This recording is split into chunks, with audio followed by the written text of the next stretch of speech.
Okay.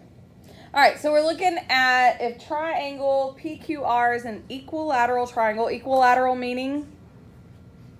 All sides are even. Equal sides, right? That PQ equal to 18x plus 1 and QR equal to 24x minus 17 and PR equal to 5x plus 10. Can we find x and the measure of each side? So, what do you think I'm going to ask you to do first? Drawing a picture, absolutely. And then what? Label. What, you know, please don't act crazy just because you're on video. Just saying. That's on video. And then I'm going to tag your mom in it and say, listen to your kid act crazy up in here. All right.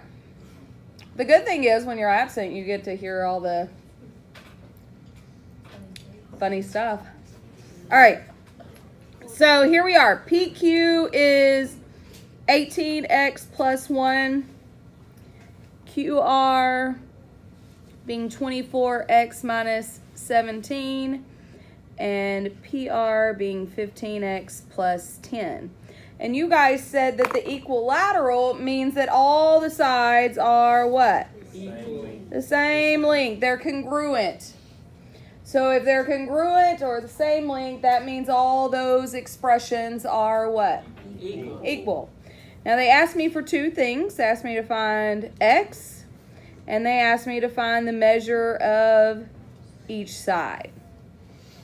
All right, so how might I go about finding x? Go ahead. You put them equal to each other and then you plug Which one? Any of them, it don't matter. Don't matter. All three? No, just two. Just two. Absolutely, just two. Which two would you like to do? 18x plus 1 and then 15x. PQ and Q. Yeah. Yeah, if you're like me, my brain thinks up here, but the other side of my brain says smaller numbers. So that just depends on what you prefer. All right, I have to pause the video because we have somebody at the door. All right, so you guys say that I need to put two together. Doesn't matter if I put these two, doesn't matter. I'm going to go for the smaller numbers because that's how I roll. Yeah, I started the video. All right, so I need to get my variables on the same side. So I'm going to subtract 15x from both sides. Gives me 3x plus 1 equal to 10. All right. Two-step equation, subtracting 1 from each side. I get 3x equal to 9. And then I divide by 3 and I get x equal to 3. So that answered one of my questions. But they asked me for each side. So what do I need to do? Plug it in where? Either side, one of the sides. Why just one? Well, I mean, you gotta do. They're all equal. But you might Ah, so we go back to this equal situation where it says they're all the same, right? Well, if they're all the same, do I need to put it on each one? No. What's it going to do if I do put it in each one? It's gonna prove it. It's going to make sure that I was right. So I'm not saying you don't have to. I'm just saying that's a good way to check to make sure you've gotten everything correct, right? Because if you get something different, something went wrong.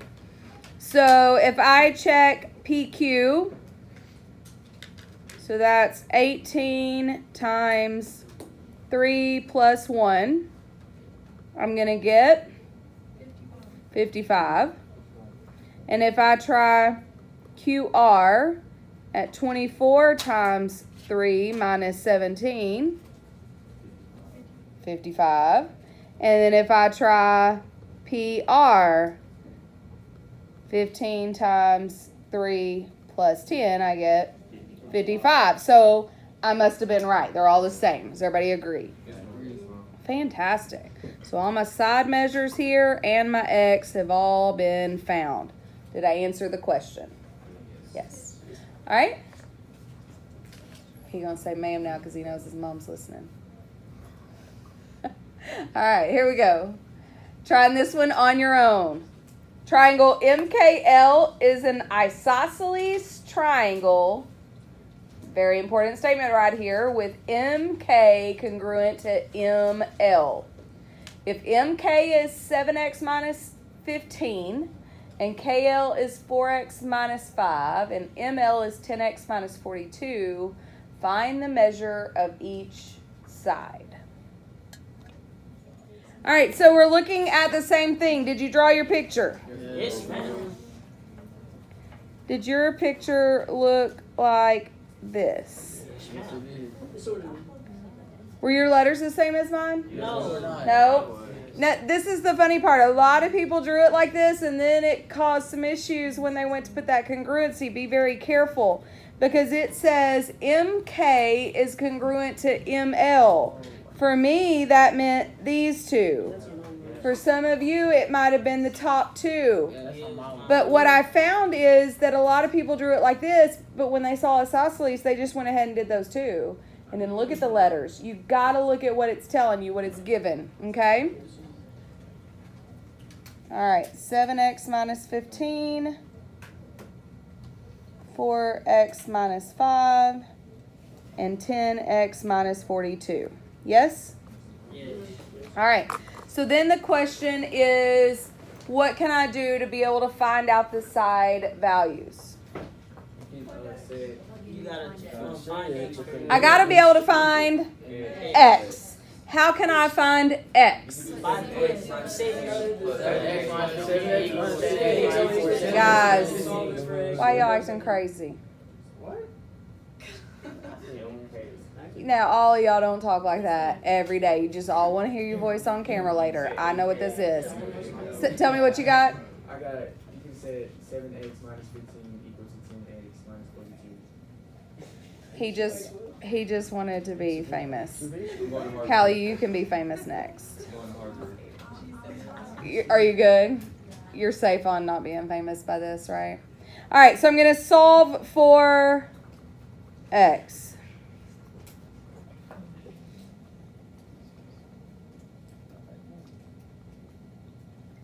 This you should have already done, yes?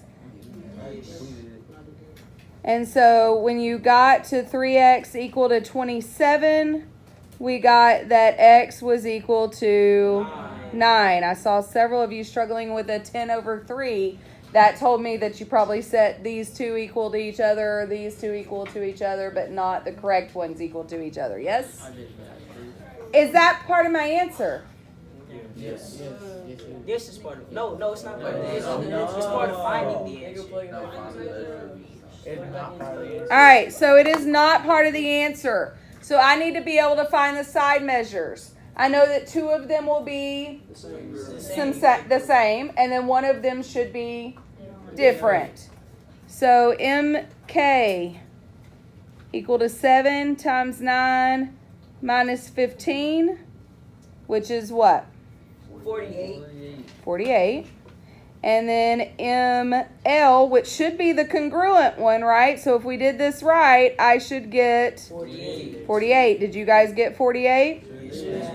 And lastly, I have KL, which is 4 times 9 minus 5, which is 31. So that is the third side that is different. That's what they asked for. Find the measure of each side. When you're doing the homework, when you're doing the tests, when you're doing the quizzes, you got to make sure you answer all the parts that they ask you. Does everyone understand? All right. You have the rest of the class.